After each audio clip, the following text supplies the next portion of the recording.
Pastor Isaac, the senior pastor of Christ Chapel, India, is a fiery preacher of God's Word under the anointing of the Holy Spirit. You are now listening to his message entitled, Our Great High Priest.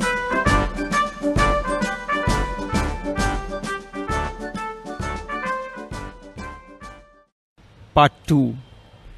Now this evening, we are going to continue our teachings from where we stopped this morning on a topic that I have titled, Our Great High Priest. நம்முடைய பிரதான ஆசாரியன் என்ற அந்த தலைப்பின் கீழாக இந்த காலை வேளையிலே நான் போதிக்க தொடங்கின அந்த விசேஷித்த போதனையின் துவக்கம் இப்பொழுது நாம் தொடர்ந்து பார்க்க போகிறோம். In closing this morning, I told you about why there is no one else who can mediate between God and man but the Lord Jesus Christ. பாருங்கள், இந்த காலை வேளையிலே நான் முடிவிலே என்ன சொன்னேன்? நமக்காக மத்தியஸ்தராக நின்று தேவனுக்கும் நமக்கும் நடுவிலே ஒரு நடுவரை போல் நின்று பரிந்து பேசுவதற்கு வேறொரு நாமம் நாம் வேதாகமத்திலே இருக்கிறது என்று பார்க்க முடியாது. ஒரே ஒரு நாமம் கொடுக்கப்பட்டது. அதுவும் அந்த நாமம் எப்படி கொடுக்கப்பட்டது என்றால், தேவன் தாமே அவருடைய பரிசுத்த தெரிந்து கொள்ளுதன் மூலமாக ஆண்டவராகிய இயேசுவை தெரிந்து கொண்டு பிரதான ஆசாரியனாக அவன் நமக்காக அவருக்கு முன்பாக இருக்க வேண்டும் என்று சொல்லி அவரை நியமித்தது நிமித்தம் அவர் நாமத்தின் மூலமாகத்தான் நாம் தேவனுக்கு முன்பாக செல்லலாம். அவர்தான் தேவனுக்கு செல்லும் ஏற்ற ஒரே வழி என்று நாம் பார்க்க தொடங்கினோம். This morning I told you that there is no other name given whereby a man can be saved but the name of Jesus. You can't have another name to mediate for you between God and you. You can't use the name of Mary. You can't use the name of any saint. And it's good for you to understand it quickly, because most people are foolishly following a wrong method of prayer, when all that they need to do is check the scriptures. In John 15:16, Jesus put it so beautifully. He said, whatever you ask the Father in my name, that will he grant to you. Why? Because I am a God-appointed mediator on your behalf before the Father. பிதாவினிடத்தில் எதையும் நீங்கள் கேட்பீர்கள் என்றால், என் நாமத்தினாலே நீங்கள் கேட்பீர்கள் என்றால், உடனடியாக பிதா உங்களுக்கு அது தருவார். ஏனென்றால் நான் தான் அவரால் நியமித்து வைத்த மத்தியஸ்தர். I am an appointed mediator. I didn't choose this role. Remember what I told you about the calling of God this morning. Aaron was not only called, his name was selected to be high priest. Never forget that. அழைப்பு எப்படி கொடுக்கப்பட்டது? ஆரோனுடைய குடும்பத்திற்கு மட்டுமல்ல, ஆரோனின் நாமம் தேவனால் அங்கீகரிக்கப்பட்ட நாமமாக இருந்தது என்று நாம் பார்க்கிறோம். பழைய ஏற்பாட்டிலே அவனும் அவன் சந்ததியாரும் பிரதான ஆசாரியர்களாக மட்டும் கர்த்தருக்கு முன்பாக வந்து நிற்கும்படிக்கு கர்த்தர் அனுமதி கொடுத்தார். நானும் அந்த இடத்துக்குள்ளாக பிரவேசிப்பேன் என்று யூகித்து நினைத்து அந்த ஸ்தானத்துக்குள் நுழைந்த எந்த ஒரு மனிதனும் தேவனுடைய பார்வையிலே அவன் ஒரு யூதனாக இருந்தாலும் சரி, அந்நியனாக இருப்பான் என்று கர்த்தர் சொன்னதை நாம் ஏற்கனவே வாசித்தோம். I want you to note this very, very carefully. Whether it is the portion of scripture that we saw from Exodus or the portion of scripture from Numbers chapter 3 and Numbers chapter 17, what was highlighted was one thing. Aaron and his sons were ordained to stand in the office of the high priest. Anyone else who presumed that they could do the job as well, the moment they attempted to come into that office, were considered strangers in the sight of God. The stranger is not talking about a non-Jew. It's talking about a Jew who presumed that he could do the job. Now, this is what it is even in this world today. There are people who presume that their name is strong enough to get the job done before God. Wrong. There is only one name that heaven recognizes, and that's the name of Jesus. Hallelujah.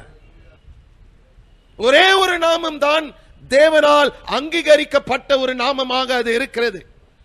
அது ஆண்டவராகிய இயேசுவின் நாமம். அந்த நாமத்தினாலே பிதாவினிடத்தில் நீங்கள் எதை கேட்டாலும் அவர் தருவார்.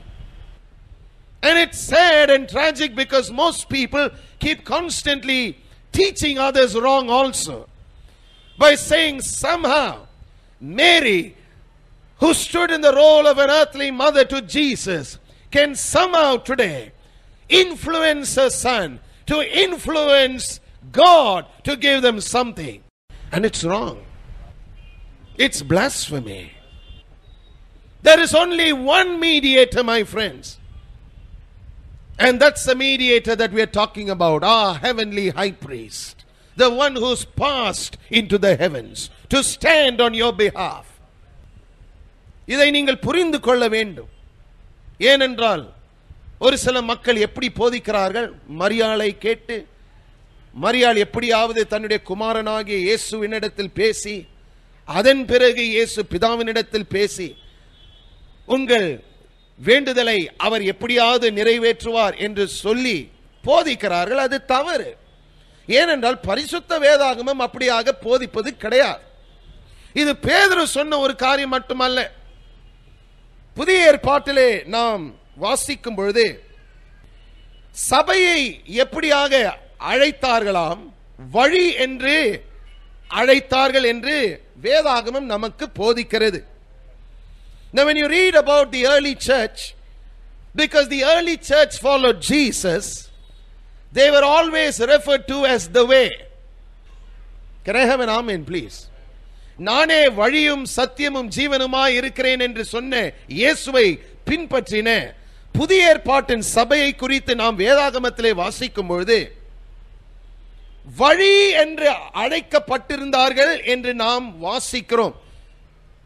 நான் அதை குறித்த வேதாகம பகுதிகளை சொல்லுகிறேன், தயவு செய்து எழுதுங்கள். அப்போஸ்தலர் 9:2, அப்போஸ்தலர் 19:9, அப்போஸ்தலர் 19:23, அப்போஸ்தலர் 24:14 வசனம், 22 வசனம். I am repeating in English. Acts chapter 9 verse 2, Acts 19 verse 9, Acts 19 verse 23, Acts 24 verses 14 and 22. In all these portions of scripture you will read of how the early church was referred to as the way. Now I'll read to you Acts chapter 9 verse 2. Now this is Saul, who would later become Paul. He is on a rampage against the church. Saul என்று சொல்லப்படும் மனிதன் எப்படி சபையை எதிர்த்து பல காரியங்களை செய்தான் என்று நாம் அப்போஸ்தலர் 9வது அதிகாரம் 2வது வசனத்திலே வாசிக்க போகிறோம். And desired of him letters to Damascus, to the synagogues, that he found any of this way, whether they were men or women, he might bring them bound unto Jerusalem. அப்போஸ்தலர் 9வது அதிகாரம் 2வது வசனம். இந்த மார்க்கத்தாராகிய புருஷரை ஆகிலும் ஸ்திரீயாகிலும் தான் கண்டு பிடித்தால் அவர்களை கட்டி எருசலேமுக்கு கொண்டு வரும்படிக்கு தமஸ்குவில் உள்ள ஜெப ஆலயங்களுக்கு நிருபங்களை கேட்டு வாங்கினான். இந்த மார்க்கத்தார் என்று சொல்லப்படும் அந்த வார்த்தை கிரேக்க மொழியிலே இந்த வழியை சார்ந்தவர்கள் என்று இருக்கும் ஒரு வார்த்தை என்று நாம் பார்க்கிறோம். Now they were called the people of the way. And it's amazing because often people think, well, maybe that's the testimony of a man. Can it be really true?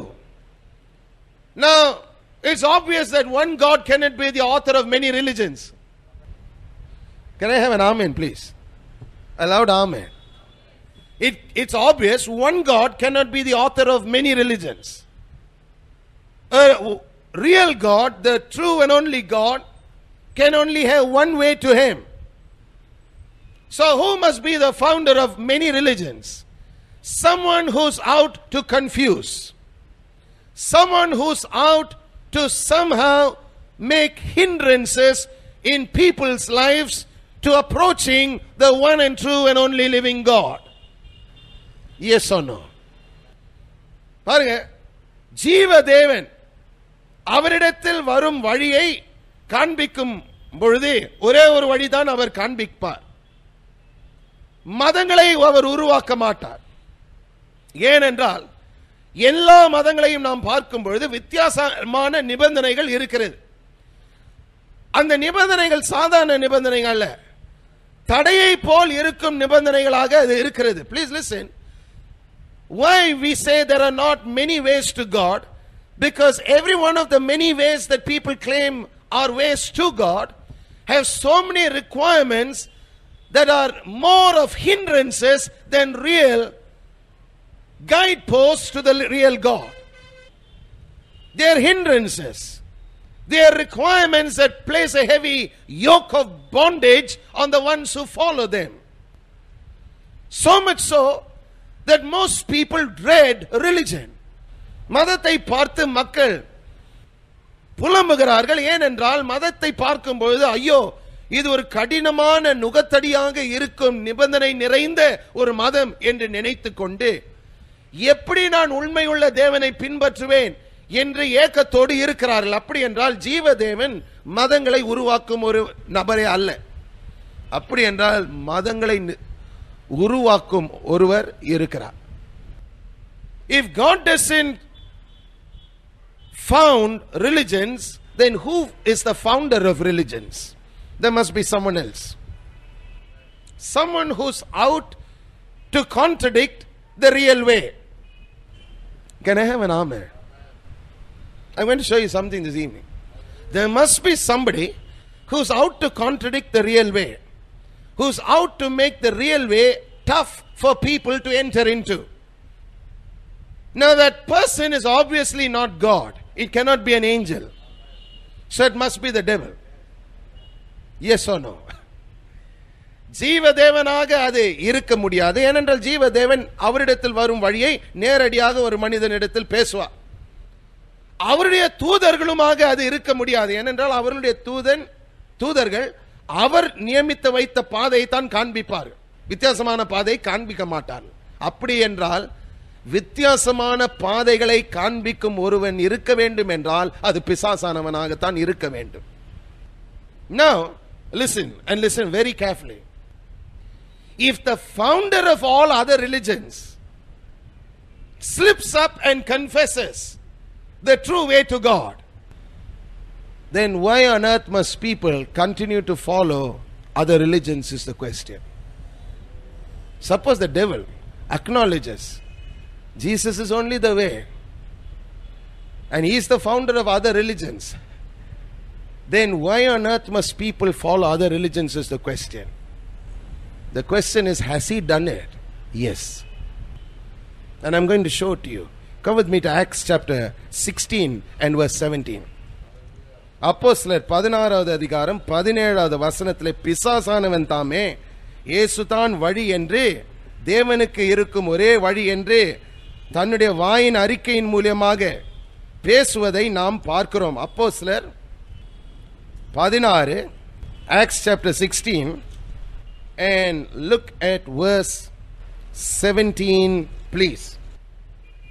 The same followed Paul and us and cried. Now this is the demon-possessed woman, saying, these men are the servants of the Most High God, which show unto us the way of salvation. Can I have an amen, please? What a foolish devil. And people worship him as God. Now this is the devil blabbering, and in the process of blabbering, he doesn't even know that he is confessing that there is only one way of salvation. And it is the preachers of the gospel who are showing the way of salvation. That means there is no other way. There is no other way. அப்போஸ்தலர் 16வது அதிகாரம் 17வது வசனம், பிசாசானவன் தாமே ஒரே வழி, ரட்சிப்புக்கு இருக்கும் ஒரே வழிதான் இவர்கள் பேசுகிறார்கள் என்று சொல்லி தன் வாயினாலேயே அறிக்கை செய்வதை நீங்கள் பார்க்கலாம். I'm going to read it to you, please. அப்போஸ்தலர் 16வது அதிகாரம் 17வது வசனம். அவள் பவுலையும் எங்களையும் பின்தொடர்ந்து வந்து, இந்த மனுஷர் உன்னதமான தேவனுடைய ஊழியக்காரர், ரட்சிப்பின் வழியை நமக்கு அறிவிக்கிறவர்கள் என்று சத்தமிட்டார். Now listen, this girl was cheating people so long because of the unclean spirit that was in her. She was prophesying, she was telling people the future, fortune telling, making them believe that she was one way to God. But when the anointing of God was on the Apostle Paul, she couldn't but resist saying, these men are showing us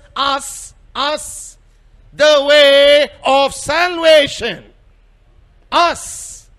That's what the demon-possessed girl said.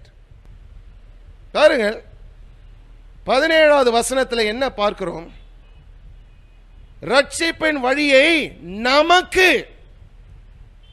அறிவிக்கிறவர்கள் என்று சத்தமிட்டாள். அந்த நமக்கு என்று சொல்லும் வார்த்தை, ஆங்கில வார்த்தை as. அதை குறித்துக் கொள்ளுங்கள் தயவு செய்து உங்கள் வேதாகமத்தில். 10 இடத்திற்கு நீங்கள் போய் ஒரு காரியத்தை கேட்க வேண்டிய அவசியமே கிடையாது. பிசாசானுவின் சாட்சியை கேளுங்க. என்னங்க? Listen to the testimony of the devil himself. He himself is acknowledging there is no other way to God except through Jesus, my friends.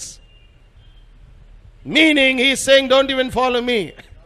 You follow me, you are in big trouble. You think he likes this message? He doesn't like this message. But we don't preach because he likes it or not. We preach God's word because we love the Savior we have. Hallelujah. மூன்றாவதாக இதை பார்த்து நாம் முடிப்போம். இன்றைக்கு இருக்கும் நம்முடைய பிரதான ஆசாரியன் நமக்காக வேண்டுதல் செய்யும்படிக்கு அவர் பரிந்து மன்றாடும் ஊழியத்தை செய்கிறார். The high priest we have today stands not only as our mediator but as our heavenly intercessor as well. He lives to make intercession for us. Come with me please to Hebrews chapter 7 verse 25. எபிரேயர் 7வது அதிகாரம் 25வது வசனத்தை நாம் வாசிப்போமா? Hebrews 7 and verse 25. மேலும் தமது மூலமாய் தேவனிடத்தில் சேருகிறவர்களுக்காக வேண்டுதல் செய்யும்படிக்கு அவர் எப்பொழுதும் உயிரோடு இருக்கிறவர் ஆகையால் அவர்களை முற்றுமுடிய ரட்சிக்க வல்லவருமாய் இருக்கிறார். I want you to mark that scripture down in your Bible please. Hebrews 7:25. இதை குறித்து தான் ஏசாயா 53வது அதிகாரம் 12வது வசனத்திலே நீங்கள் வாசிக்கலாம். You will read about this intercession for the transgressors in Isaiah 53 and verse 12 as well. Romans chapter 8 verse 34 also talks about the same thing. ரோமர் 8வது அதிகாரம் 34வது வசனத்திலையும் அதே காரியத்தை தான் நீங்கள் வாசிக்கலாம். உங்களுக்காக வேண்டுதல் செய்யும்படிக்கு அவர் இன்றைக்கு பரிந்து பேசும் ஜெபத்தை ஏறெடுக்கிறார் என்று நாம் பார்க்கிறோம். Now, what is intercession? A little bit about that and we are going to close.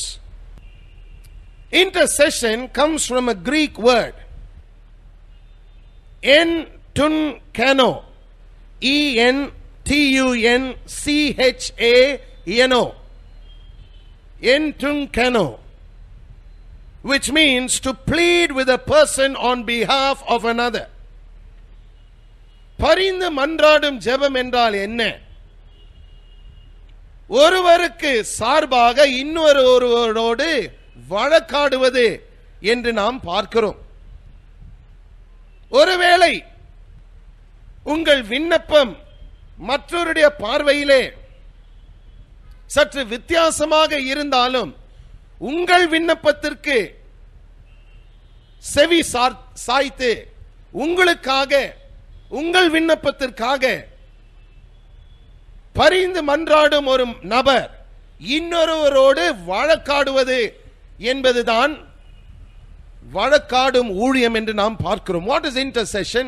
If your petition is against another, it still means God through Christ will plead on your behalf, much like an advocate pleads in a court of law.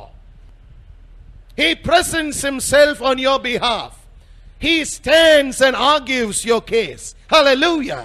And you can't lose with such an advocate, my friends. உங்களுக்காக வழக்காடும் ஆண்டவராகிய இயேசு பிரதான ஆசாரியனாக நின்று வழக்காடும் வேளையிலே அவர் எப்படி அதை செய்கிறார்? நீதிமன்றத்திலே ஒரு வக்கீல் ஆக்கினைக்குள்ளாக நின்று கொண்டிருக்கும் ஒரு நபருக்காக மன்றாடி அந்த கேஸையே வென்று அந்த நபர் விடுதலை செய்யும் பொழுது எப்படி சந்தோஷத்தோடு அந்த நீதிமன்றத்தை விட்டு வெளியிலே வருகிறானோ அதே வண்ணமாக நமக்காக இருக்கும் மன்றாடும் ஆண்டவராகிய இயேசு பிதாவோடு மன்றாடும் வேளையிலே வெற்றி நாம் பெறும் வரைக்கும் அவர் மன்றாடுகிறார் என்று நாம் பார்க்கிறோம். Hallelujah. Till we receive the victory, he intercedes on our behalf with the Father. What an amazing statement. This word intercession in Greek also has another meaning. It means it's a term used while approaching a king with a petition that must be granted. வழக்காடுவது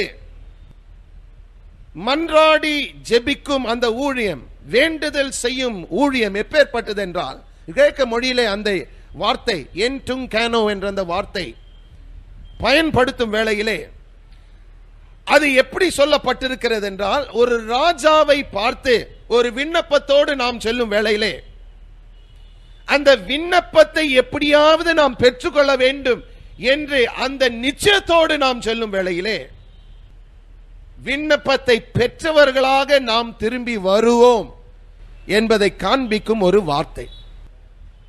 It is not an empty word.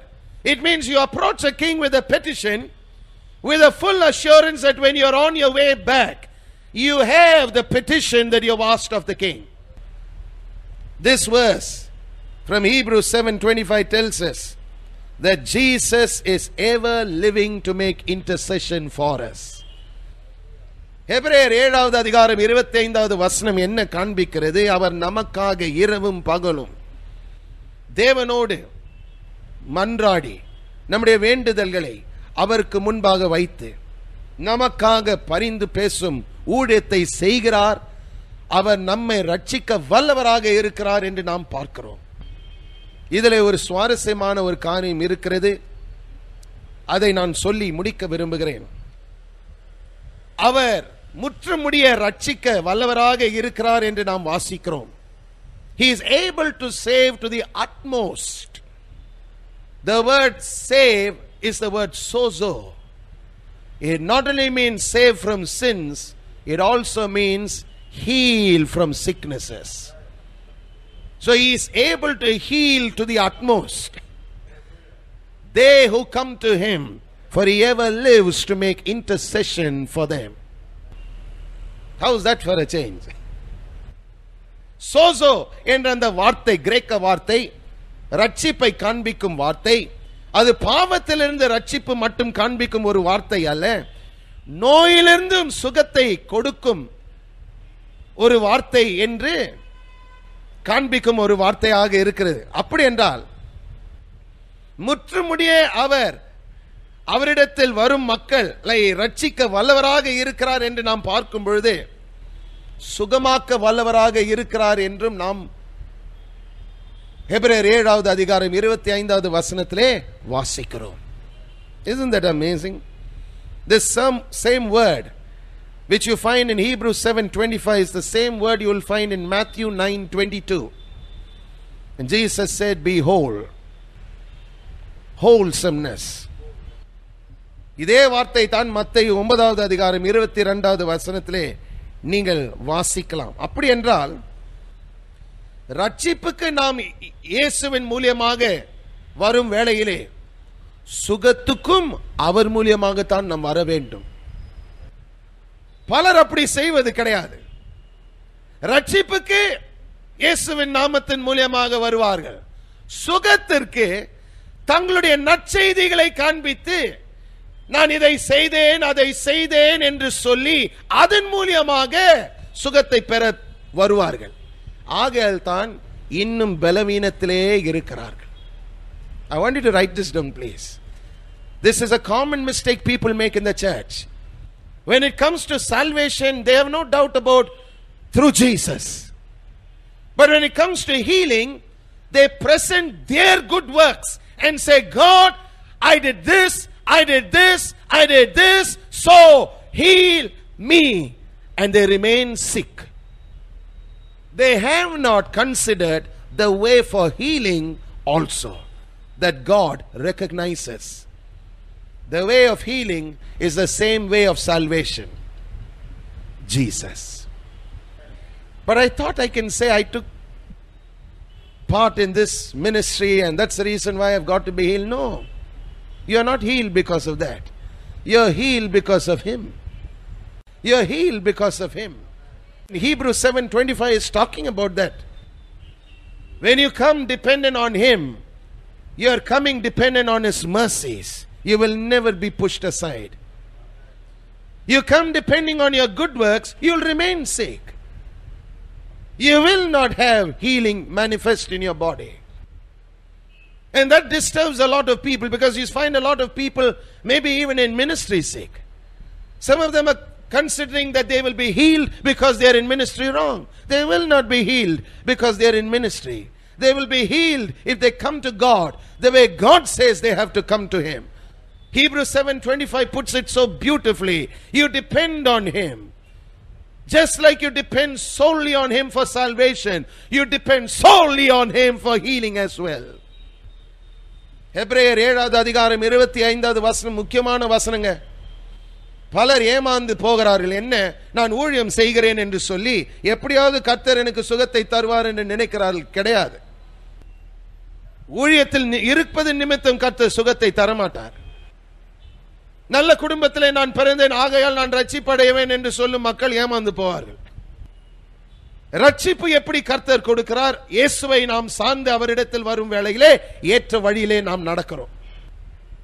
Now this is like saying, if I belong to a good family, I will be saved. No, you won't be saved because you belong to a good family.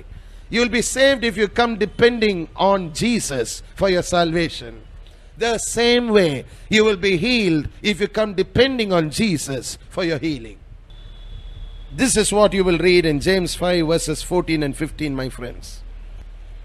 No wonder on this Easter Sunday, it's our joy to talk about our heavenly high priest. ஆகையால்தான் யாக்கோபு 5வது அதிகாரம் 14வது வசனத்திலையும் 15வது வசனத்திலையும் இதைத்தான் நீங்கள் வாசிக்கலாம்.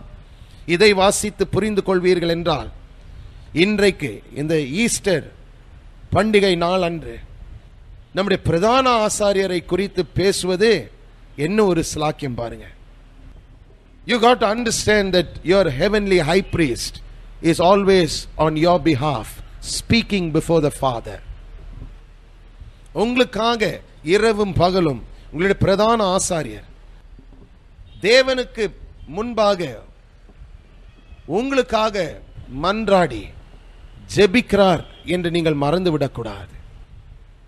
அதை புரிந்து கொள்வீர்கள் என்றால் உங்கள் கிறிஸ்துவ வாழ்க்கை விசேஷித்த ஒரு வாழ்க்கையாக இருக்கும். What makes your Christian experience and your Christian living beautiful? It's not a trouble-free life. It's not an opposition-free life. It's a life lived out in the realization that you have someone solidly behind you by day and night, reminding the Father, He is my child, she is my daughter. That's what makes the Christian life special. That's what other religions lack. They don't have an intercessor. They don't have an intercessor.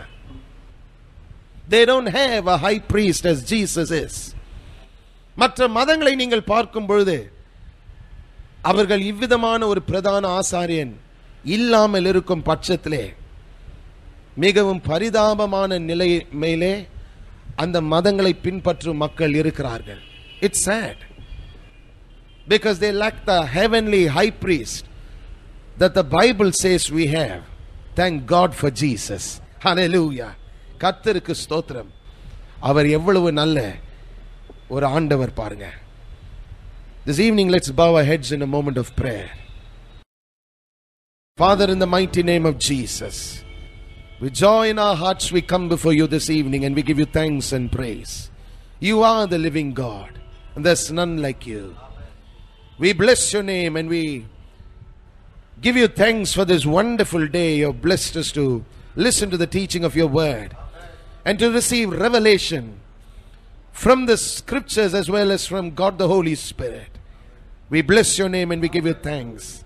The மாலை வேளையிலே my துதிக்கிறோம், ஸ்தோத்திரிக்கிறோம். ஏனென்றால் நீர் கொடுத்த இந்த அருமையான நாளிலே வசனத்திலிருந்து உம்முடைய ஆவியானவர் மூலமாகவும் உங்களுக்கு தேவைப்பட்ட வெளிப்பாடை நீர் தந்தீரே. உமக்கு ஸ்தோத்திரம் ராஜா. எங்களுடைய பிரதான ஆசாரியன் எப்பேற்பட்டவராக இருக்கிறார், அவர் என்ன செய்கிறார் நாங்கள் அறிந்து கொள்ளும்படிக்கு நீர் பேசினீரே. உமக்கு ஸ்தோத்திரம். Thank you for showing us and teaching us about not only who our high priest is, but what our high priest does in heaven today for us before the throne of grace. We bless your name. We worship you. And we entrust ourselves into your hands this evening. I stretch out my hands towards them and bless them in your name. In the name of the mediator that heaven recognizes. In the name of the heavenly high priest that God the Father recognizes. In the name of the one who is our intercessor. In the name of Jesus I bless them, O Lord. The pradana ஆசாரியனின் நாமத்தினாலே நம்முடைய மத்தியஸ்தராகிய இயேசுவின் நாமத்தினாலே நமக்காக வழக்காடும் பரிந்து பேசும் இயேசுவின் நாமத்தினாலே நம்முடைய பிள்ளைகளை நான் ஆசீர்வதிக்கிறேன். இயேசுவின் நாமத்தில், இயேசுவின் நாமத்தில், இயேசுவின் நாமத்தில், இயேசுவின் நாமத்தில், இயேசுவின் நாமத்தில். Lord, I bless them in Jesus' name. In Jesus' name. In Jesus' name. Let sickness leave. Let disease leave. Let demons leave. In the name of Jesus. In the name of Jesus. In the name of Jesus. பிசாசு போகும்படிக்கு இயேசுவின் நாமத்தினாலே நான் கட்டளை கொடுக்கிறேன். நோய் போகும்படிக்கு இயேசுவின் நாமத்திலே நான் கட்டளை கொடுக்கிறேன். Hallelujah. Hallelujah. Hallelujah. நன்றி ராஜா. Thank you, Father. And we vow the glory, honor and praise will always be yours. In Jesus' name we pray, and everybody said amen and amen. And may the blessing of God the Father, the blessing of God the Son, and the blessing of God the Holy Spirit rest and abide with each one of us now and until Jesus comes again. நம்முடைய ஆண்டவராகிய இயேசு கிறிஸ்துவின் கிருபையும் பிதாவாகிய தேவனின் அன்பும் பரிசுத்த ஆவியானவருடைய ஐக்கியமும் நம்மோடு கூட இன்றும் என்றும் இருப்பதாக. Amen and amen. Hallelujah. This concludes Pastor Isaac's message, part 1. This morning I would like to talk to you about our great high priest. நம்முடைய பிரதான ஆசாரியனை குறித்து இந்த காலை வேளையிலே உங்களோடு கூட நான் பேச விரும்புகிறேன். I want you to turn with me in your Bibles to Hebrews chapter 4, please.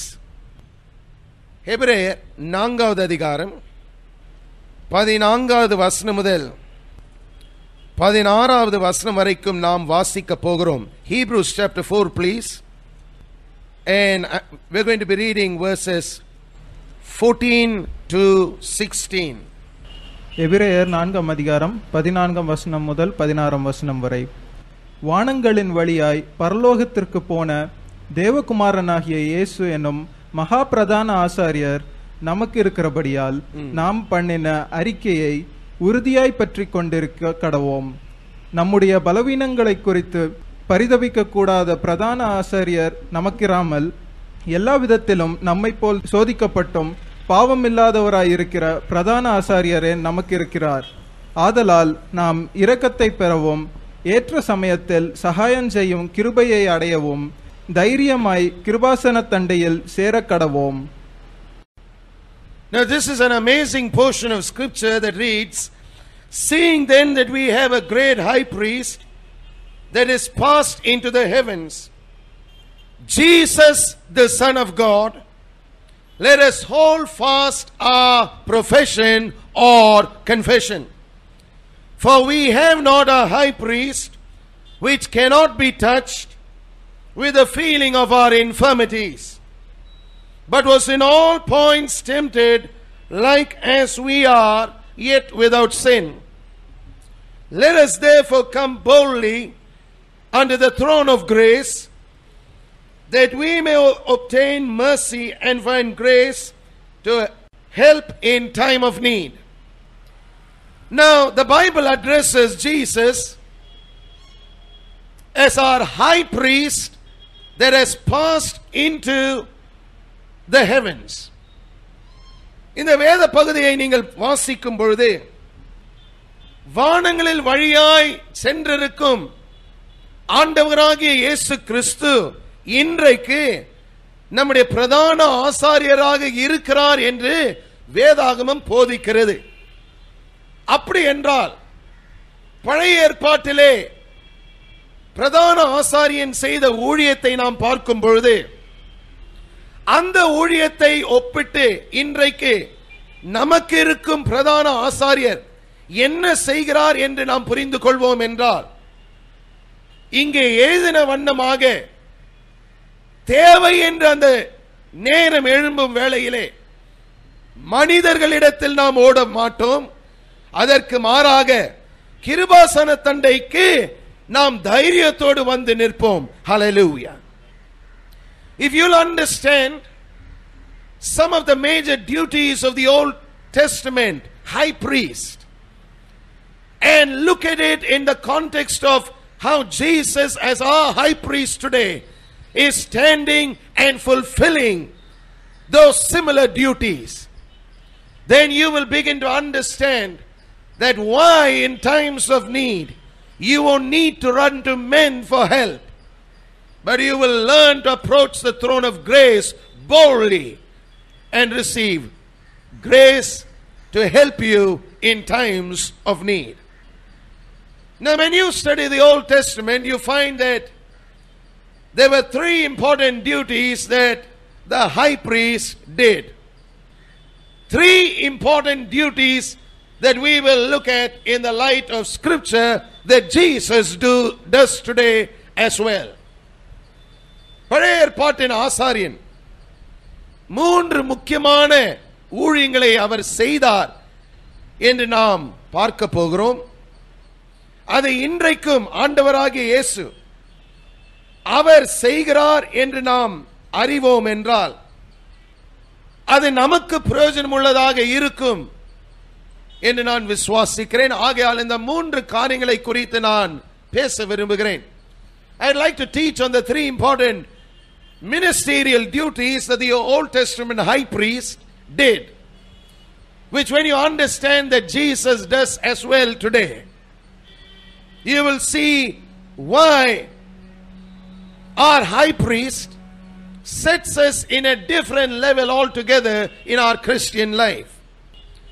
Now in the Old Testament, in Exodus chapter 30 and verse 10, and Leviticus chapter 23 verses 27 and 28, you read about how the high priest entered into the Holy of Holies once a year with the blood of animals to receive an atonement for the sins of the people.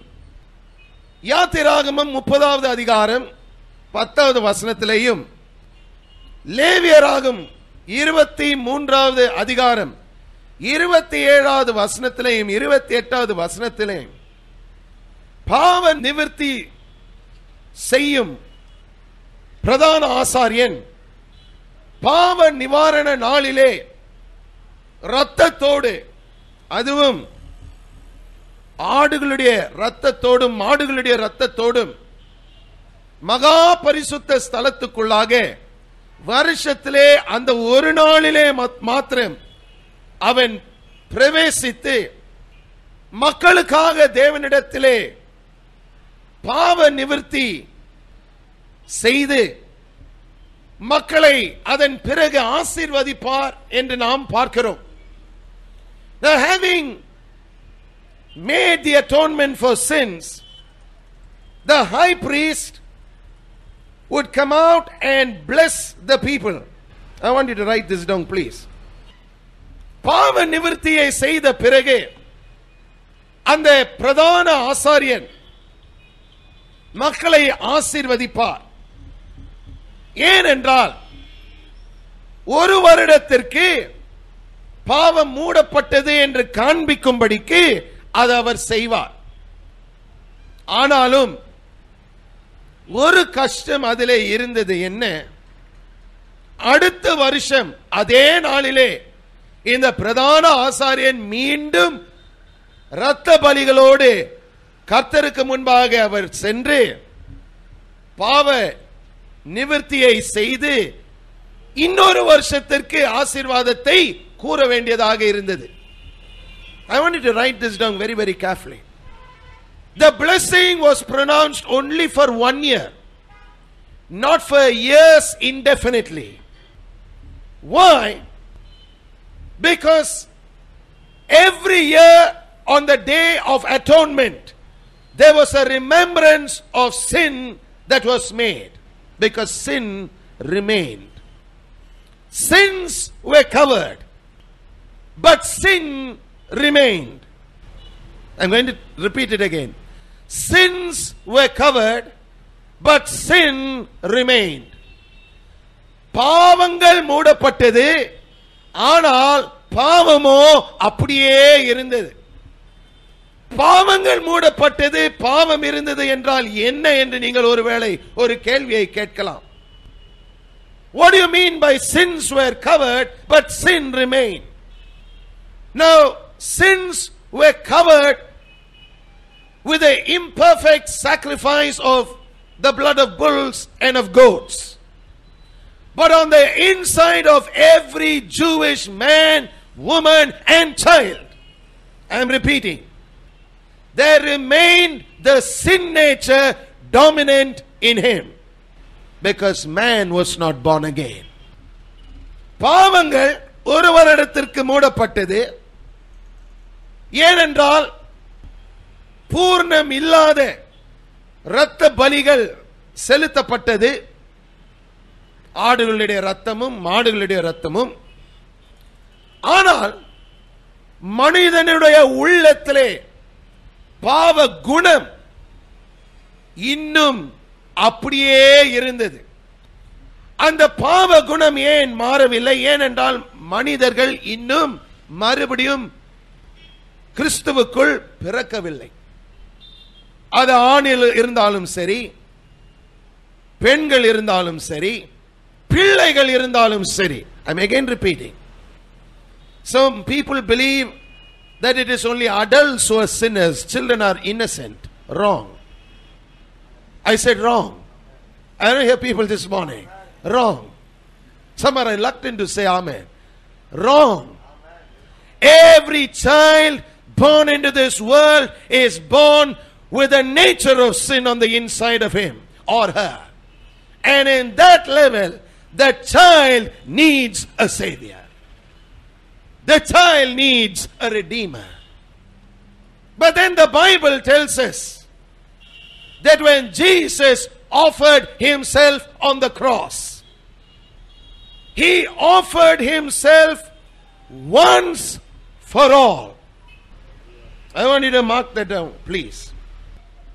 ஆண்டவராகிய இயேசு கிறிஸ்து சிலுவையிலே அறையப்படும் வேளையிலே தன்னுடைய விலையேற பெற்ற உதிரத்தை அவர் சிந்தினார்.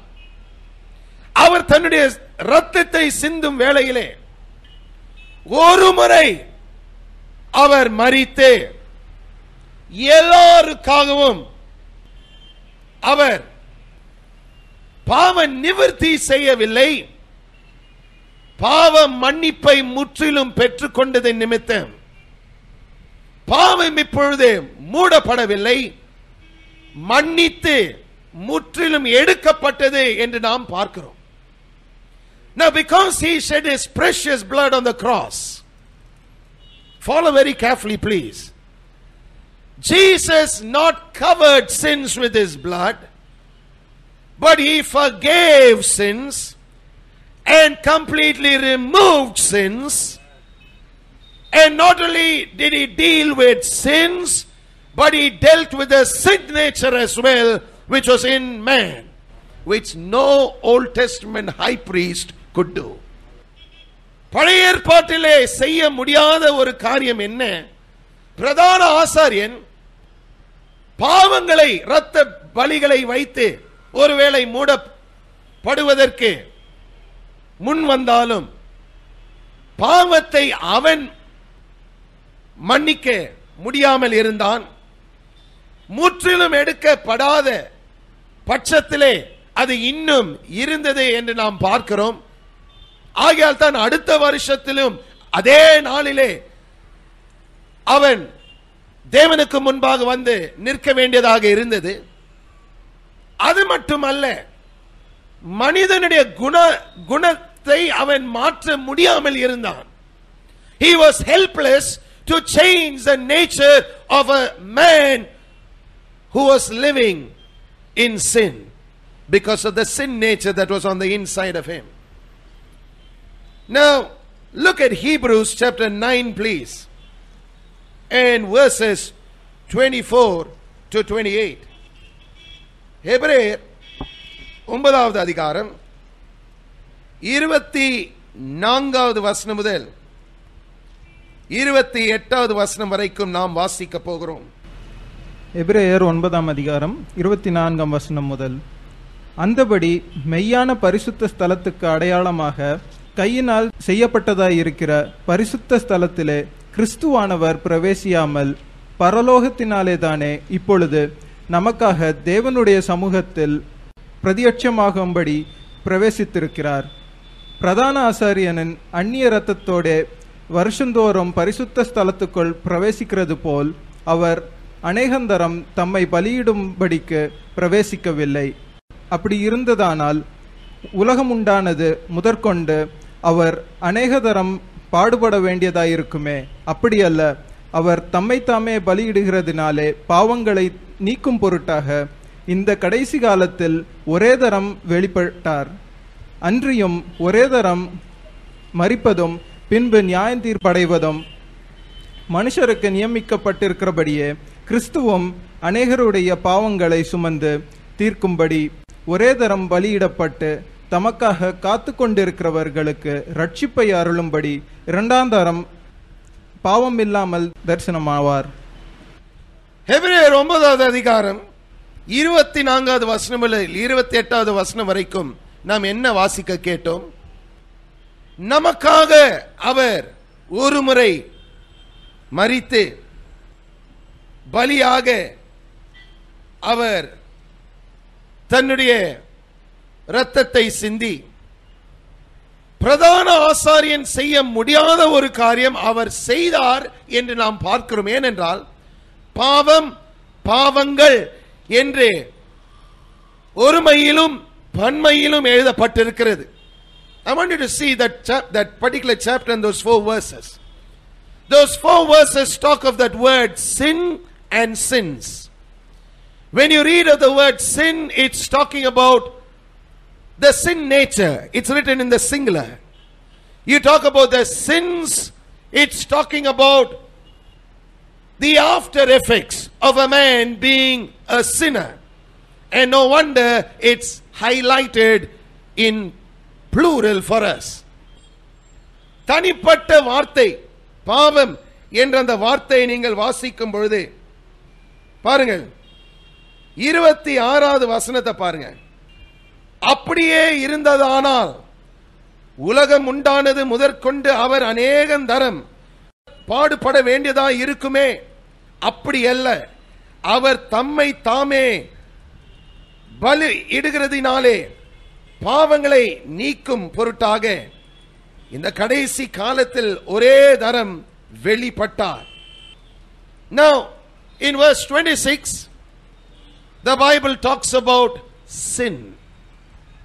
26வது வசனத்திலே பாவத்தை குறித்து நாம் வாசிக்கிறோம்.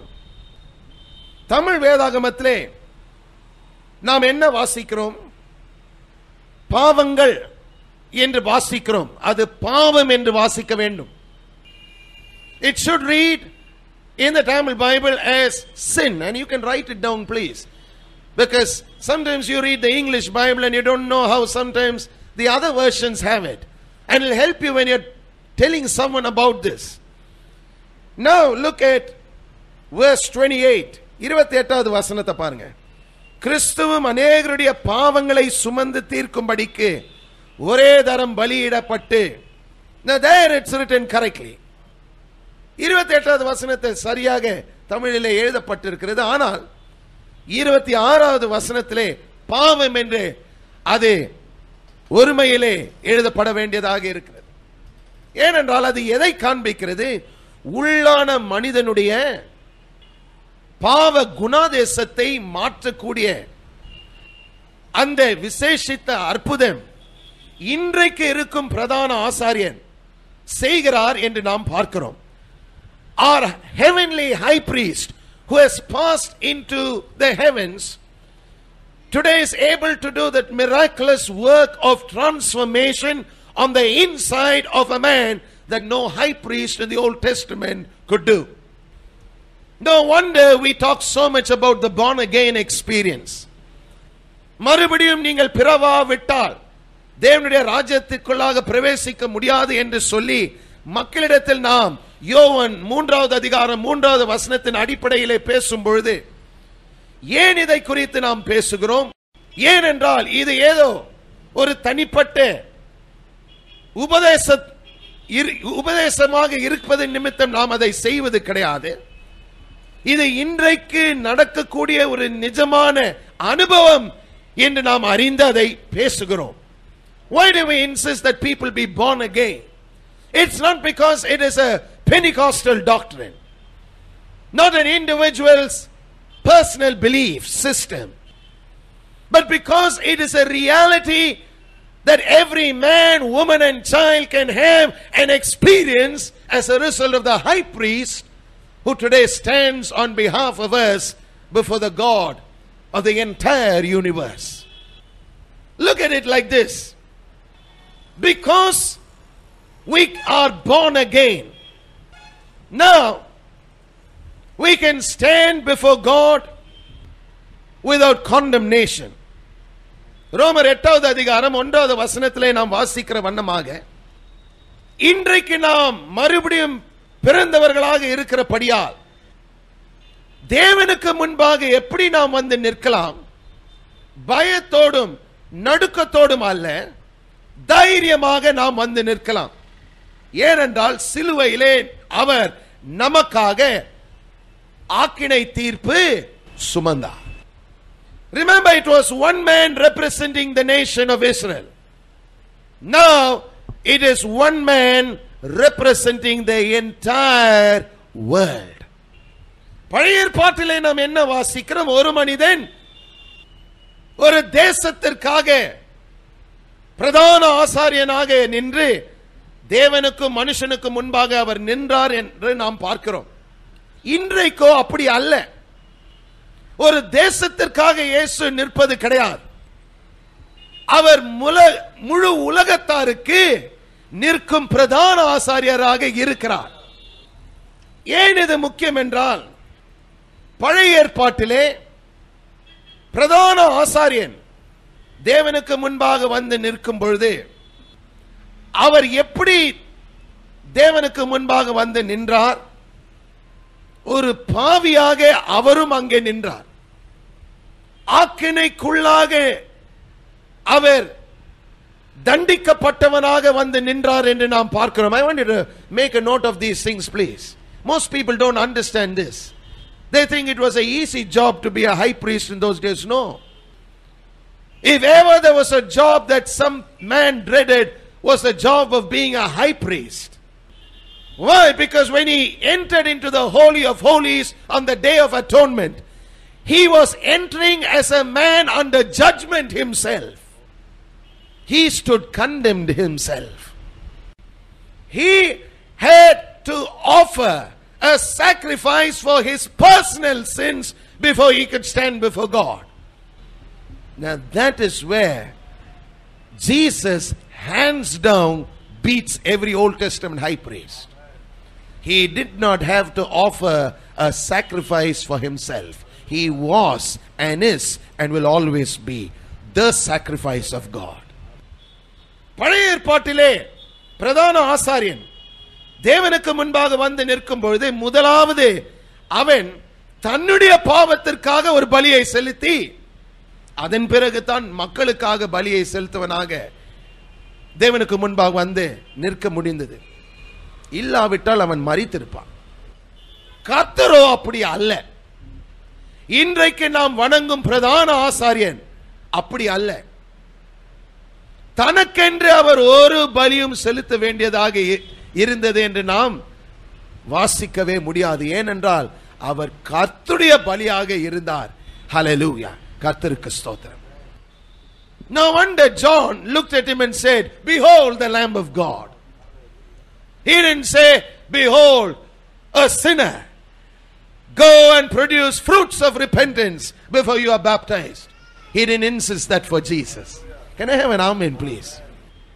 யோவான் ஸ்நானன் இயேசுவை யோர்தான் நதி அண்டையிலே பார்க்கும் பொழுது, இதோ தேவனுடைய ஆட்டுக்குட்டி என்று அவ்விதமாக அவரை அழைத்த பொழுது மற்றவர்களுக்கு அவர் வைத்த நிபந்தனையை இயேசுவை பார்த்து பேசவில்லை. மனம் திரும்புதலுக்கு வேண்டிய கனிகளை முதலாவது கொண்டு வாருங்கள், அதன் பிறகுதான் நான் ஞானஸ்நானம் கொடுப்பேன் என்று இயேசுவை பார்த்து யோவான் ஸ்நானகன் பேசவில்லை. Isn't it amazing that John would recognize Jesus in that capacity, whereas he was insisting that everyone else would have to produce fruits of repentance before they would be baptized. So the first thing you read of what the high priest did was that he entered on behalf of men before God into the Holy of Holies with a sacrifice that God would accept. முதலாவது நாம் என்ன பார்க்கிறோம்? தேவனுக்கு முன்பாக வந்த பிரதான ஆசாரியன் கர்த்தர் அங்கீகரிக்கும் பலிகளோடு அவன் ஒரு தேசத்திற்கு தேவனுக்கு முன்பாக வந்து நின்றான் என்று நாம் பார்க்கிறோம். இன்றைக்கோ நம்முடைய பிரதான ஆசாரியர் ஒரு தேசத்துக்கு அல்ல, அவர் தம்மை தாமே பலியாக ஒப்பு கொடுத்து தேவ பலியாக மரித்து இன்றைக்கு உலகத்திற்கே அவர் ஒரு பிரதான ஆசாரியராக வந்து தேவனுக்கு முன்பாக நிற்கிறார். அவர் பழைய ஏற்பாட்டிலே செய்ய முடியாத ஒரு காரியத்தை இன்றைக்கு செய்கிறார். என்ன? மனுஷனை உள்ளத்திலேயே மாற்றுகிறார். Not only is Jesus standing before the Father as our heavenly high priest, representing not a nation but an entire world, but he is also today doing the unthinkable, changing men and making them new creations on the inside. புதிய சிருஷ்டிகளாக அவர் இன்றைக்கு மனிதரை மாற்றுகிறார். இரண்டாவதாக, secondly, the high priest in the Old Testament stood in the role of a mediator between God and man. No wonder God selected the high priest who would stand before him. பழைய ஏற்பாட்டிலே இரண்டாவதாக ஒரு பிரதான ஆசாரியன் மத்தியஸ்தர் ஸ்தானத்திலே தேவனுக்கும் மனிதனுக்கும் முன்பாக வந்து நின்றார் என்று நாம் பார்க்கிறோம். ஆகையால் தேவன் தாமே அவரை தெரிந்து கொண்ட ஒரு மனுஷனாக வந்து நிற்பதை நாம் பார்க்கிறோம். I want you to write this down very carefully, please. You will read more about it in Hebrews chapter 5 and verses 1 to 5. எபிரேயர் 5வது அதிகாரம் 1வது வசனம் முதல் 5வது வசனம் வரைக்கும் அதை குறித்து நீங்கள் வாசிப்பீர்கள். ஆனாலும் நாம் என்னாகமம், I want you to turn with me please to Numbers chapter 3, and we are going to read a couple of scriptures from verses 6 to 10. Numbers chapter 3 verses 6 to 10. என்னாகமம் 3வது அதிகாரம் 6வது வசனம் முதல் 10வது வசனம் வரைக்கும் நாம் வாசிக்க போகிறோம். என்னாகமம் 3ஆம் அதிகாரம் 6ஆம் வசனம் முதல் 10ஆம் வசனம் வரை. நீ லேவி கோத்திரத்தாரை சேர்த்து அவர்கள் ஆசாரியனாகிய ஆரோனுக்கு பணிவிடை செய்யும்படி அவர்களை நிறுத்து. அவர்கள் ஆசரிப்பு கூடாரத்துக்கு முன்பாக அவனுடைய காவலையும் எல்லா சபையின் காவலையும் காத்து வாசஸ்தலத்தின் பணிவிடை வேலைகளை செய்ய கடவர்கள். அவர்கள் ஆசரிப்பு கூடாரத்தின் தட்டுமுட்டு முதலானவைகளையும் இஸ்ரவேலின் புத்திரரின் காவலையும் காத்து வாசஸ்தலத்தின் பணிவிடைகளை செய்ய கடவர்கள். ஆகையால் லேவியரை ஆரோனிடத்திலும் அவன் குமாரரிடத்திலும் ஒப்பு கொடுப்பாயாக. இஸ்ரவேல் புத்திரரில் இவர் முற்றிலும் அவனுக்கு ஒப்பு கொடுக்கப்பட்டிருக்கிறார்கள். ஆரோனையும் அவன் குமாரரையுமோ தங்கள் ஆசாரிய ஊழியத்தை செய்வதற்காக நியமிக்க கடவாய். அந்த ஊழியத்தை செய்யும்படி சேருகிற அந்நியன் கொலை செய்யப்பட கடவன் என்றார். Now look at verse 10 please. And thou shalt appoint Aaron and his sons, and they shall wait on their priest's office. And the stranger, I want you to highlight that word stranger. Anyone else intruding into this place, God did not recognize the man. He said, in my sight, he will not have an identity like Aaron and his sons have. He is a stranger. He shall be put to death. Mark that down in your Bibles, please. ஆரோனையும் அவன் குமாரரையுமோ தங்கள் ஆசாரிய ஊழியத்தை செய்வதற்காக நியமிக்க கடவாய். அந்த ஊழியத்தை செய்யும்படி சேருகிற அந்நியன், இவர்களை விட இன்னொரு மனிதன் அந்த ஊழியத்தை செய்யும்படிக்கு துணிந்து வந்து நிற்பான் என்றால் நான் அவனை ஒரு அந்நியனாக பார்ப்பேன். அவன் கொலை செய்யப்பட கடவன் என்றார். He shall be put to death. Now, the high priest, like I said earlier, stood in the role of a mediator. And this election process and selection process was closely guarded by God himself. No wonder the Bible tells us in Hebrews chapter 5 verses 1 to 5, it was such a closely guarded blessing that even Jesus did not select it himself. But it was God who said, you be my high priest. Can I have an amen please? எபிரேயர் 5வது அதிகாரம் 1வது வசனம் முதல் 5வது வசனம் வரைக்கும் நாம் எதற்காக இந்த ஆராதனை தொடங்கும் வேளையிலே வாசித்தோம். அந்த வசனங்களை நீங்கள் கவனித்து வாசிப்பீர்கள் என்றால் ஆரோனுடைய ஊழியத்தை குறித்து அந்த எழுத்தாளர் எழுதுவதை பார்க்கிறோம்.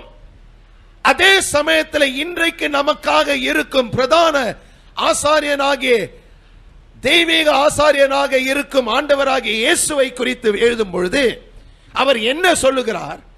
அந்த ஊழியத்தை செய்யும்படிக்கு இயேசு தாமே முன்வரவில்லையாம். அதை செய்யும்படிக்கு தேவன் அவரை பார்த்து தெரிந்து கொண்டது நிமித்தம் இன்றைக்கு அவர் அந்த பிரதான ஆசாரியராக நமக்காக தேவனுக்கு முன்பாக பரலோகத்திலே நின்று கொண்டிருக்கிறார் என்று நாம் பார்க்கிறோம். I want you to write this down. Often people think Jesus just did his own stuff. No. He was that submitted to the will of the Father that being God, he did not choose the ministry of the high priest himself. He let God decide it for him. Can I have an amen, please?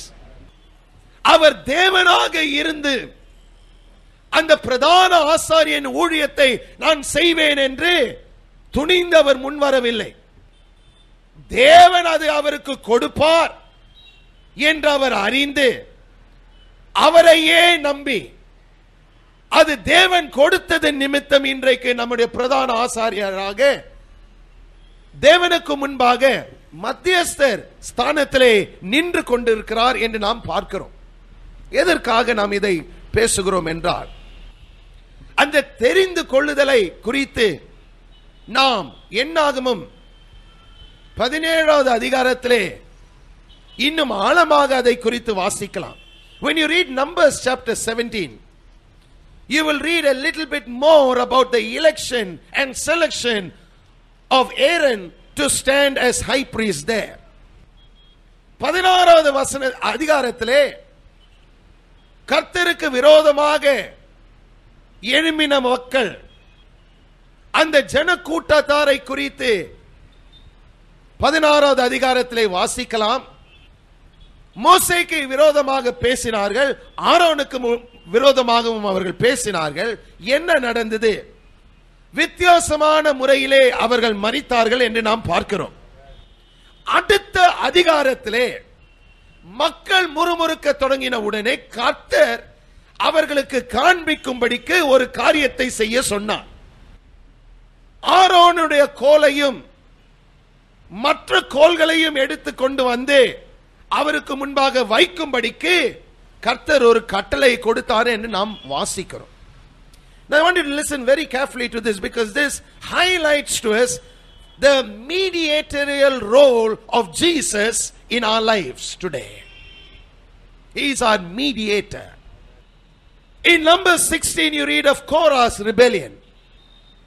Unusually the earth opened its mouth and swallowed up the entire company of Korah, and 250 people were killed by the fire of God.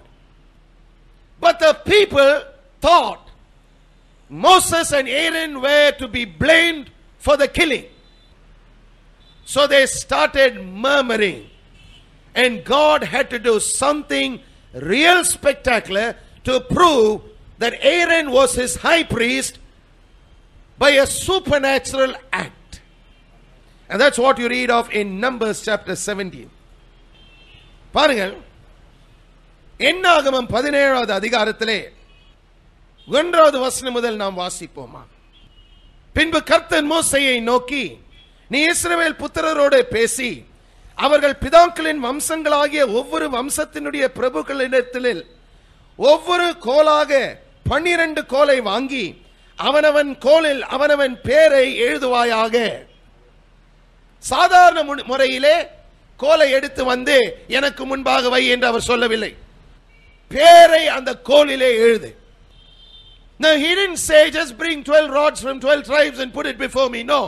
He said bring the rods of authority of the important people of the 12 tribes and write their names on it.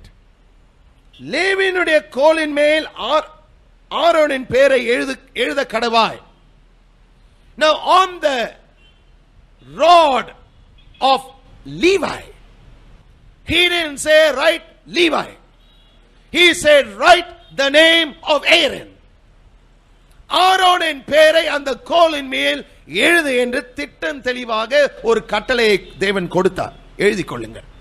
Levi என்று எழுத சொல்லவில்லை, Aaron என்று எழுத சொன்னார். அவர்களுடைய பிதாக்களின் ஒவ்வொரு வம்சத்து தலைவனாகவும் ஒவ்வொரு கோல் இருக்க வேண்டும். அவைகளை ஆசாரிப்பு கூடாரத்திலே நான் உங்களை சந்திக்கும் ஸ்தானமாகிய சாட்சி பெட்டிக்கு முன்னே வைக்க கடவாய். அப்பொழுது நான் தெரிந்து கொள்ளுகிறவனுடைய கோல் துளிர்க்கும். இப்படி இஸ்ரவேல் புத்திரர் உங்களுக்கு விரோதமாய் முறுமுறுக்கிற அவர்கள் முறுமுறுப்பை என்னை விட்டு ஒழிய பண்ணுவேன் என்றார். Now that I may remove the murmuring of the people of Israel. God said he would do something supernatural.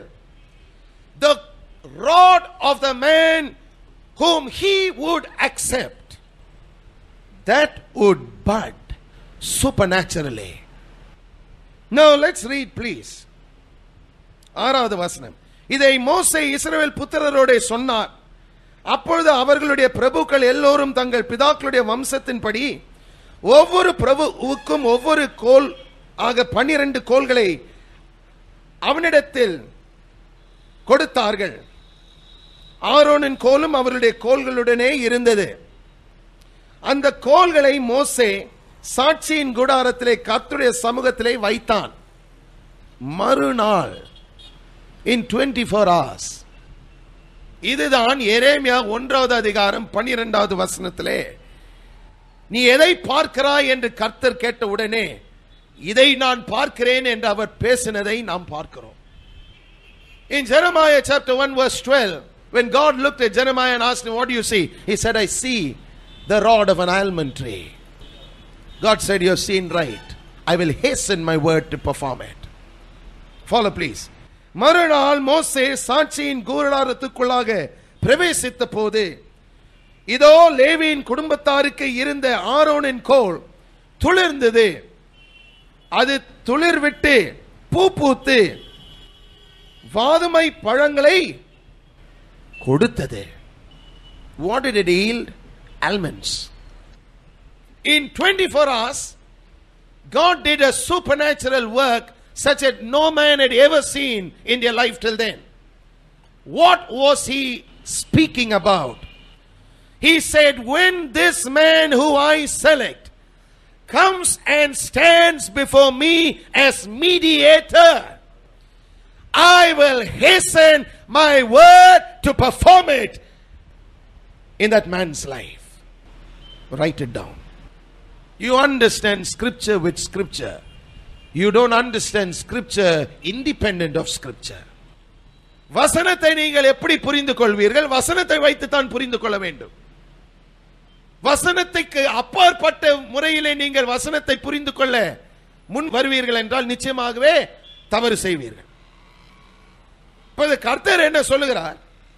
நான் தெரிந்து கொள்ளும் மனிதன் ஆசாரியனாக எனக்கு முன்பாக வந்து நிற்கும் பொழுது அவன் மத்தியஸ்தர் ஸ்தானத்திலே நிற்கும் வேளையிலே என்னுடைய வார்த்தை நிறைவேற அதை சீக்கிரமாக அதை நிறைவேற முன் வருவேன் என்று கர்த்தர் பேசுகிறார். Now read please. அப்பொழுது மோசே கர்த்தருடைய சமூகத்தில் இருந்து verse 9 அந்த கோல்களை எல்லாம் எடுத்து இஸ்ரவேல் புத்திரர் எல்லாரும் காண வெளியே கொண்டு வந்தான். அவர்கள் கண்டு அவரவர் தங்கள் தங்கள் கோல்களை வாங்கி கொண்டார்கள். அப்பொழுது கர்த்தர் மோசேயை நோக்கி ஆரோனின் கோல் அந்த கலகராருக்கு விரோதமான அடையாளமாகும் பொருட்டு அதை திரும்பவும் சாட்சி பெட்டிக்கு முன்னே கொண்டு போய் வை. இப்படி அவர்கள் எனக்கு விரோதமாய் முறுமுறுப்பதை ஒழிய பண்ணுவாய். அப்பொழுது அவர்கள் சாக மாட்டார்கள் என்றார். I want you to highlight that in your Bible please.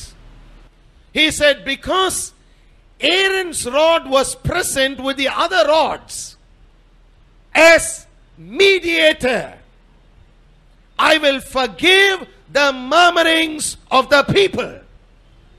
Bring that rod before me. Because if you don't, the people will pay for it with their lives. With their lives. Some of you are looking at me. You and I are not dead today, because standing before God is the word of God. Can I have an amen, please? நான் என் வார்த்தையை நிறைவேற்ற சீக்கிரமாக முன் வருவேன் என்று எரேமியாவுக்கு பேசின தேவன் இன்றைக்கு நம்முடைய மத்தியஸ்தராகிய இயேசுவை பார்க்கும் பொழுது ஒரு கோலை அவர் பார்ப்பது கிடையாது. அவருடைய வார்த்தையே அவருக்கு முன்பாக நிற்பதை அவர் பார்க்கிறார். ஆகையால் தான் நாம் இன்றைக்கு மரிக்காமல் இருக்கிறோம். ஹல்லேலூயா. இன்றைக்கு ஜீவ சுவாசம் பெற்றவர்களாக ஜீவிக்கும் மனிதர்களாக தேவனுக்கு முன்பாக நிற்கிறோம். How do you stand before God? As people who have eternal life on the inside of them. No wonder we are not dead this morning. God is not today seeing an almond tree budding. He is seeing His Word Himself standing before us. His Word is our mediator. No wonder we still are alive. Now there's so many things that you see when you look at Jesus as our mediator. You must understand, when you see these things, your life will never be the same after that. In John's Gospel chapter 14 verse 6, Jesus said, I am the way, the truth and the life. நானே வழியும் சத்தியமும் ஜீவனுமாய் இருக்கிறேன் என்று இயேசு யோவான் 14வது அதிகாரம் 6வது வசனத்திலே பேசினார். The first thing he said was, I am the way. நானே வழி என்று முதலாவது ஆண்டவராகிய இயேசு பேசினதை குறித்து நாம் வாசிக்கிறோம். The way. To whom is the question. The Bible tells us this in Acts chapter 4 verse 12, that you have no other name given under heaven whereby a man can be saved except the name of Jesus. அப்போஸ்தலர் 4வது அதிகாரம் 12வது வசனத்திலே நாம் என்ன வாசிக்கிறோம்? அவராலே அன்றி வேறொருவராலும் ரட்சிப்பு இல்லை. நாம் ரட்சிக்கப்படும்படிக்கு வானத்தின் கீழெங்கும் மனுஷர்களுக்குள்ளே அவருடைய நாமமே அல்லாமல் வேறொரு நாமம் கட்டளையிடப்படவும் இல்லை என்றான். There is no other name. Now it's amazing who said this. Peter said it. If Peter said it, surely Peter would know that there was no other name, because he was a man who was there with Jesus. He had also seen Mary. He had also had enough time with the other apostles. He said, none of our names will make a way for you before the Father. Can I have an amen? Those of you who have ears to hear will hear what God is speaking to you.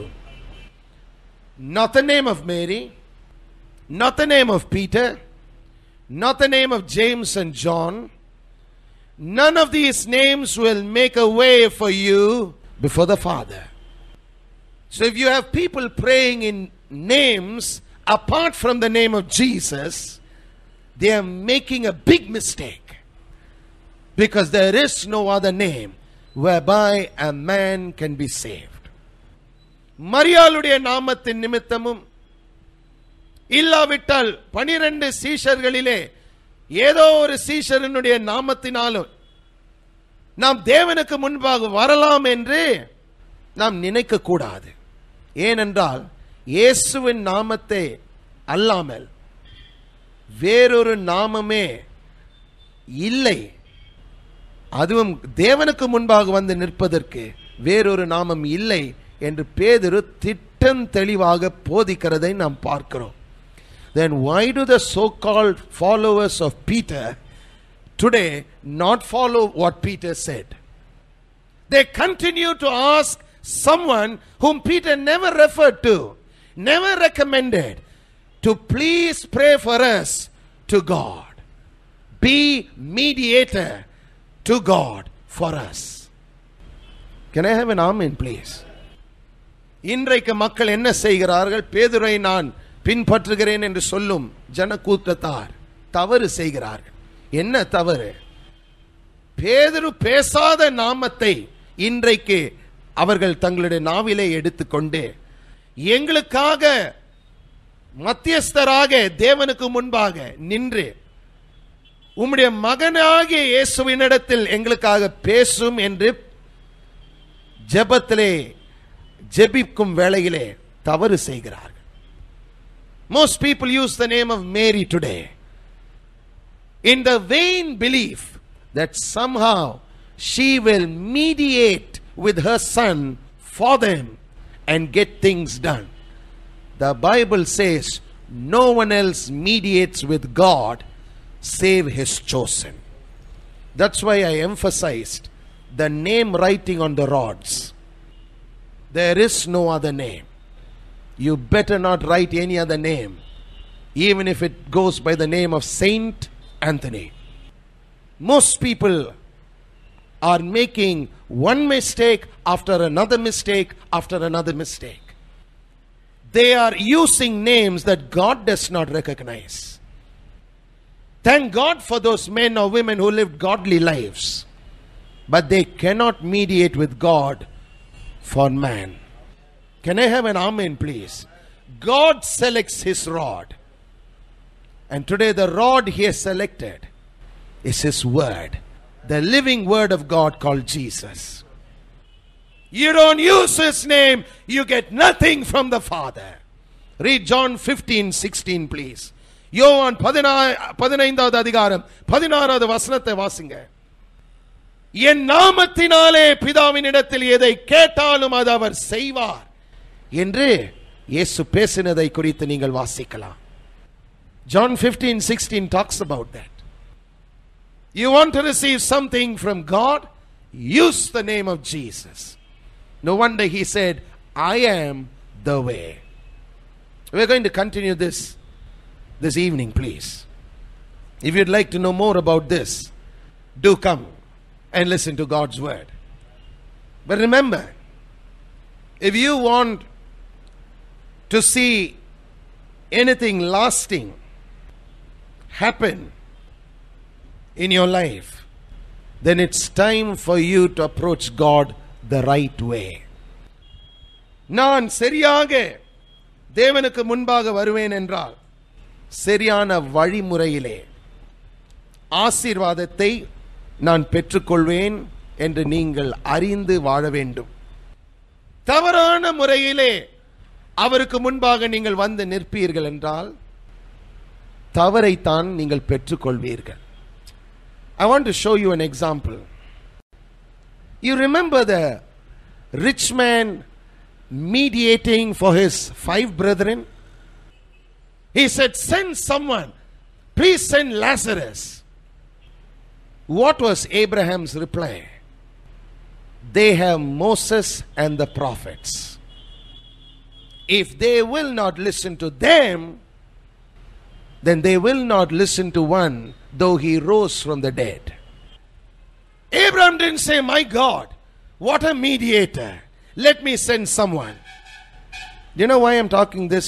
Listen and listen good. There are people who believe that their dead loved ones can mediate with God on their behalf. Wrong. Your loved ones, if they are in heaven, thank God for that. But they cannot mediate on your behalf. There is only one mediator with the Father. And you want to see something happen in your life, you better approach God in his name. தமிழில் நான் சொல்லி இதை முடிக்க விரும்புகிறேன். ஒரு உதாரணம். மரித்த ஐஸ்வர்யவான் ஆபிரகாமை பார்த்து, எனக்கு 5 சகோதரர்கள் இன்னும் உலகத்தில் இருக்கிறார்கள், அவர்கள் நான் இருக்கும் இடத்திற்கு வரக்கூடாது, எப்படியாவது பரலோகத்திற்கு வர வேண்டும் என்று சொல்லி லாசருவை அனுப்புங்கள் என்று அவர் கேட்ட பொழுது அவருடைய விண்ணப்பம் அங்கீகரிக்கப்படவில்லை. மோசேயும் தீர்க்கதரிசிகளும் உன்னுடைய 5 சகோதரர்களுக்கு இருக்கிறார்கள், அவர்களை அவர்கள் கேட்கட்டும் என்பதுதான் ஆபிரகாம் அவனை பார்த்து கொடுத்த பதில். அப்படி என்றால் என்னுடைய மரித்த சகோதரன் இல்லாவிட்டால் குடும்பத்தார் இன்றைக்கு பரலோகத்தில் இருக்கிறார்கள், எனக்காக அவர்கள் பேசுவார்கள் என்று நினைத்து பலர் அவர்கள் இழந்தவர்களுடைய நாமத்தினாலே தேவனோடு பேசுகிறதை நீங்கள் பார்க்கலாம். அது தவறு. ஏனென்றால் மரித்தவர்களுடைய நாமத்தினாலே நீங்கள் தேவனோடு உறவாடி எந்த ஒரு காரியத்தையும் பெற்றுக்கொள்ள முடியாது. Some of them will go and stand at memorial places and keep asking the dead person, why don't you speak about me to God? Why don't you do it? It doesn't work that way. I said it does not work that way. ஒருவேளை நீங்கள் செய்யாமல் இருக்கலாம், ஆனால் பலர் அதை செய்வதை நீங்கள் பார்க்கலாம். என்ன, தேவன் இன்னும் ஒரு பதில் கொடுக்கவில்லை, எப்படியாவது எனக்கு பதில் வேண்டும் என்று அவர்கள் எந்த ஒரு நம்பிக்கை இல்லாமல் கர்த்தரை பார்த்து எப்படி ஜெபிக்கிறார்கள்? மரித்தவர்களுடைய சடலத்தை வைத்த இடத்திற்கு செல்கிறார்கள். அந்த கல்லறைகளை பார்த்து எனக்காக நீங்கள் பேச மாட்டீர்களா என்று கேள்வி கேட்டு புலம்புவதை நீங்கள் பார்க்கலாம். It's tragic. And you will be amazed that some of them are good church folk, people in the church doing it. It ought not to be done. You must understand the mediator that you have. He is a chosen mediator. இன்றைக்கு இருக்கும் மத்தியஸ்தர் யார் என்று நீங்கள் புரிந்து கொள்ள வேண்டும். அவர் தேவனால் தெரிந்து கொண்ட மத்தியஸ்தராக நிற்கிறார். அவர் நம்முடைய ஆண்டவராகிய இயேசு. This message continues in part 2.